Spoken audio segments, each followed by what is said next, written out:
తెలంగాణలో ఏర్పాటైన విద్యా సంస్థ ఆంధ్ర కార్పొరేట్లకు ధీటుగా ఐఐటి నీట్లో ఫలితాలు సాధిస్తూ మరి ఇవాళ 5,000 మంది మరి ఎంప్లాయీస్కి ఉపాధిని కల్పిస్తుంది. ఒక 50,000 మంది చిన్న కార్పొరేట్ విద్యా సంస్థల్లో రైట్ now చదువుకుంటున్నారు. ఒక 54 విద్యా సంస్థలు రైట్ now.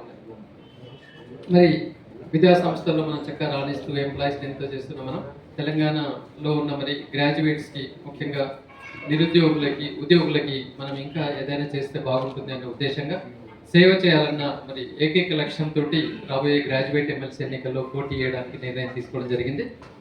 మరి పట్టభద్రులందరూ కూడా దీని సువర్ణ అవకాశాన్ని ఉపయోగించుకొని November 6th లోగా ఎన్రోల్మెంట్ చేసుకోవాల్సిందిగా కోరుతున్నాం.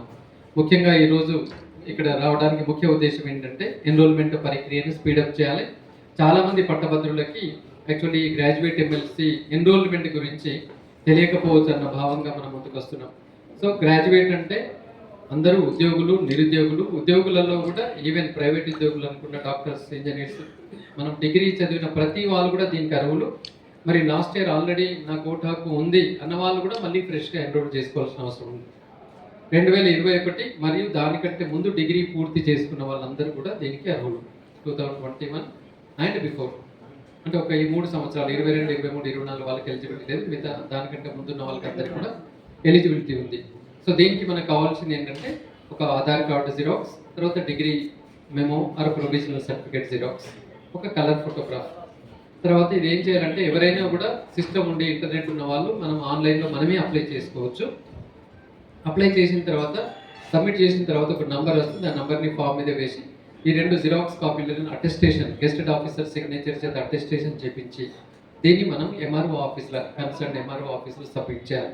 వాళ్ళ తర్వాత స్క్రూటినీ చేసిన తర్వాత మరి దీన్ని రిజెక్ట్ చేయడమా, అప్రూవ్ చేయడం అనేది ఒక స్క్రూటినీ కమిటీ ద్వారా జరుగుతుంది.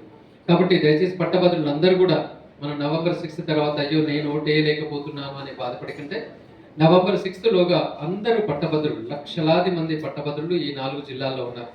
సో ఇది కరీంనగర్, ఆదిలాబాద్, మెదక్, నిజామాబాద్ కాన్స్టిట్యుయెన్సీ అంటారు.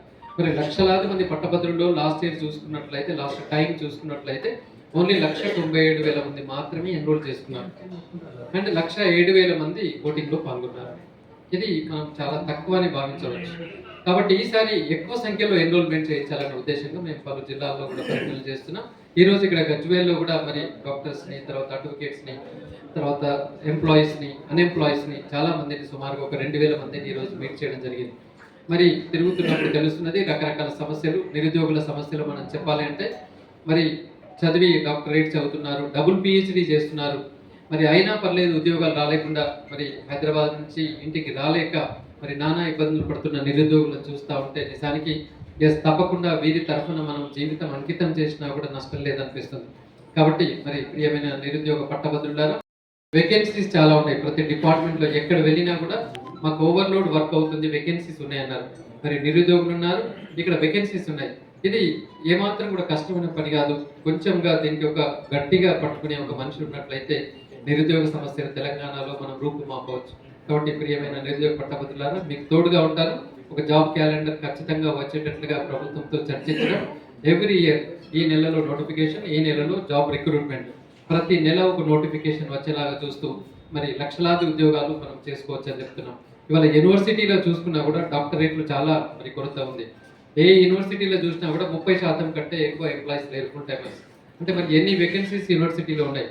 మరి రాష్ట్రంలో PhDలను చూసుకుంటే నిజంగా చెప్పాలంటే వేకెన్సీస్ కంటే ఎక్కువ PhD హోల్డర్లు ఇప్పుడు నిరుద్యోగులుగా లేరు. కాబట్టి ఖచ్చితంగా ఒక ప్రణాళికాబద్ధంగా వెళ్ళినట్లయితే చదువుకున్న ప్రతి ఒక్కరికి ఉద్యోగము అంటే అది గవర్నమెంట్ ఉద్యోగమే కాదు, వాళ్ళు సెటిల్ కావడానికి ఇవాళ ప్రైవేట్లో కూడా మంచి మంచి అవకాశాలతో మరి ఉద్యోగాలు వస్తున్నాయి. కాబట్టి పట్టభద్రులారా, మనం ఒక జాబ్ చేసుకునే విధంగా ఒక చక్కటి ప్రణాళికలతో మీకు తోడు ఉంటాను. ఇవాళ స్టడీ సర్కిల్ ఇంప్రూవ్ చేయాల్సిన బాధ్యత ఎంతైనా ఉంది. BC study circle, SC study circle, ST study circle ప్రభుత్వ పాలనలో అద్భుతంగా జరుగుతున్నా ఇంకా వాటిని అప్గ్రేడ్ చేస్తూ పిల్లలకి నిరంతరం చదువుకునే వసతులు అక్కడ కల్పించాల్సి ఉంది. ఇవాళ లైబ్రరీస్ కూడా మరి జిల్లాకు ఒక లైబ్రరీ, కొన్ని చోట్ల 2 లైబ్రరీలు కూడా ఉన్నాయి.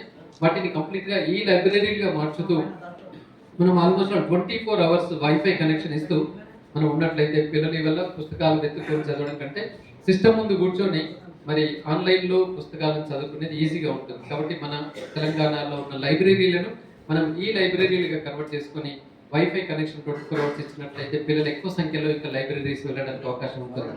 అసలు తెలంగాణలో ఉన్న అన్ని లైబ్రరీలు మరి ఇవాళ కిటకిటలు ఆడుతున్నాయంటే దాంతో తెలుస్తుంది నిరుద్యోగం ఏ రకంగా మన తెలంగాణలో ఉంది అనేది. ఇక్కడ మిగతా రాష్ట్రాల పరిస్థితి ఎలా ఉంటుంది, బట్ ఇక్కడ ఒక్క లైబ్రరీస్ అని కాదు, ఇవాళ ఏ యూనివర్సిటీ ఎక్కడ చెట్ల కింద చూసినా కూడా పుస్తకాలు పెట్టుకొని చదువుకొని రకరకాలుగా ఉన్నారు. కాబట్టి తప్పకుండా ఇది ఒక పెద్ద సమస్య, నిరుద్యోగులకు బాసటగా ఉంటానని చెప్తూ తప్పకుండా మరి గ్రాడ్యుయేట్ ఎమ్మెల్సీగా నన్ను ఎన్నుకుంటే ఖచ్చితంగా మీకు తోడుగా ఉంటూ మిమ్మల్ని ఎంప్లాయీగా చూసే దానికి నేను వెళ్తానని చెప్పేసి కోరుతున్నాను.